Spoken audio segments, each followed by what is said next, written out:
हुज़ूर अक़दस सल्लल्लाहु अलैहि वसल्लम का इरशाद है कि जो शख्स नमाज़ों को अपने वक़्त पर पढ़े, वज़ू भी अच्छी तरह करे, खुशियो खुजू से भी पढ़े, खड़ा भी पूरे वक़ार से हो, फिर इसी तरह रुकू सजदा भी अच्छे तरीके से इत्मीनान से करे, गर्ज़ हर चीज़ को अच्छी तरह अदा करे, तो वो नमाज नहायत रोशन चमकदार बन कर जाती है और नमाजी को दुआ देती है कि अल्लाह ताला शानहू तेरी भी ऐसी ही हिफाजत करे जैसी तूने मेरी हिफाजत की।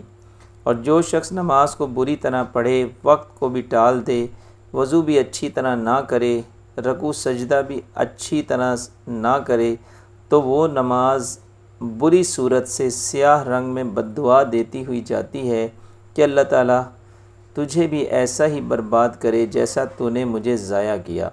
इसके बाद वो नमाज पुराने कपड़े की तरह से लपेट कर नमाजी के मुंह पर मार दी जाती है। अल्लाह ताला से दुआ है कि अल्लाह ताला हमें पूरे खुशी व खुजू के साथ नमाज़ पढ़ने की तौफ़ीक़ अता फ़रमाए, ताकि हमारे लिए जो है नमाज जो है दुआ देने वाली हो, ना कि बद्दुआ। अल्लाह ताला जो कुछ पढ़ा सुना अपनी बारगाह में कबूल व मंजूर फरमाए और इसको दूसरों तक पहुँचाने की भी तौफ़ीक़ अता फ़रमाए। आमीन सुम्मा आमीन। जज़ाकुमुल्लाहु खैरा।